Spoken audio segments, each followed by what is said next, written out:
आपके लिए बोला, मैं उस आप गीत का जवाब दिया। मैं बुरा मत, मैं मेरा किसी लड़ाई नहीं है कि तोहरा पके हुता के तो अरे तोहरा पके हुता के तो तकलीफ हो गेला, लेकिन दिल ले गया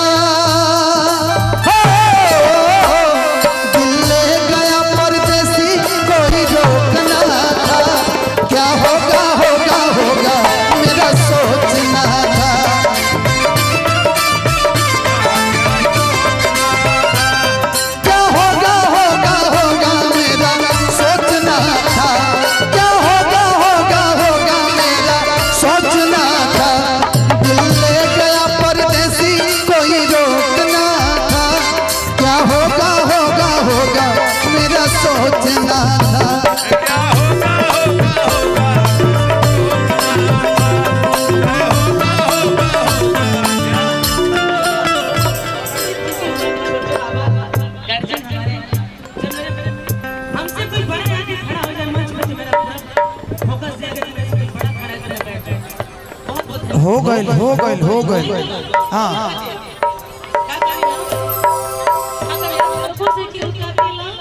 कि तोहरा पके हुता के तो तकलीफ हो गेला,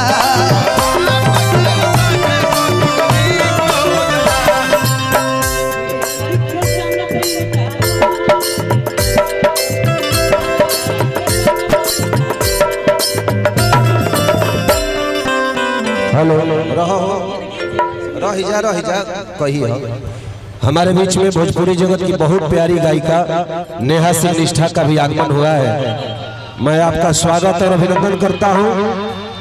10 मिनट में आएंगे आप, 1 मिनट आइए। प्रियंका इधर आइए। कलाकार को साधारण बनना चाहिए, मंच पे आइए, साथ में मिलकर आप लोग जवाब सवाल में गाना, झगड़ा नहीं। आओ अच्छा तो कलाकारी में है न होला, बोल मारेला तो तू बोल मारो, तरह के रोकले बा तभी चलो। हम कहते हैं कि जौन विवाद होता न बड़ी एक दिन जे विवाद कर तो मंच पर झोटा झोटी कह कर लड़ लो, ठीक रही।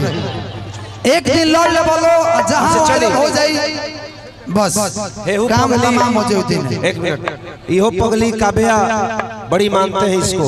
अभी कुछ दिन पहले वीडियो देखे रीतू का, इसका इधर प्रियंका का, तो प्रेम मोहब्बत से आप लोगों को गाना है।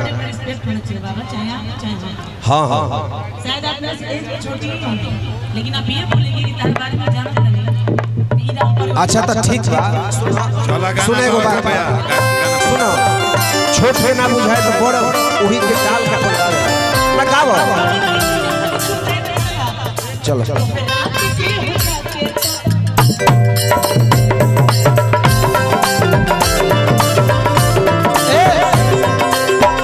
के नहीं के जानत तहरा बारे में, के नहीं के जानत तहरा बारे में, मन हम हम दोनों लोग को कहें भाई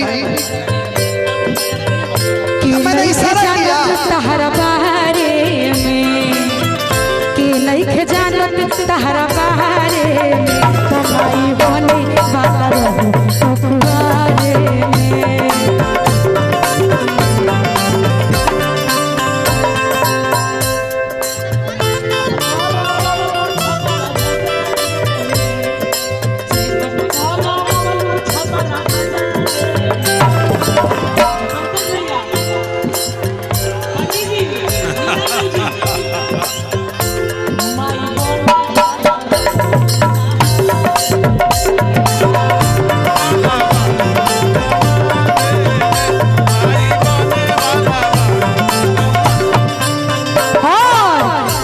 करो बबलू बनारस बाजारे में, हेलो चेकअप करो बबलू बनारस बाजारे में, कमाई बने वाला रहूं उतारे में।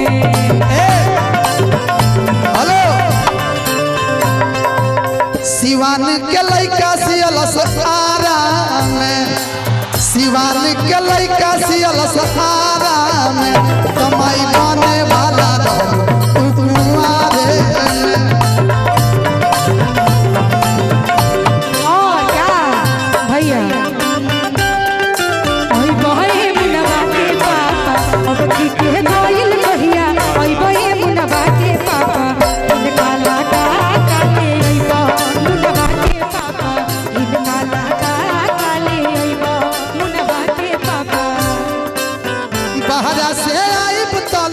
पॉपल के आई बहो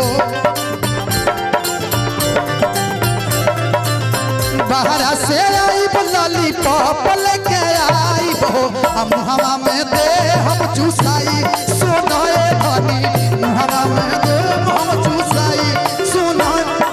वैसे भी धनंजय जी के घर पे लॉलीपॉप बड़ा खाता है घर का परिवार। अरे यार लॉलीपॉप कितना अच्छा मिठाई है बताइए पूरा मान रही है।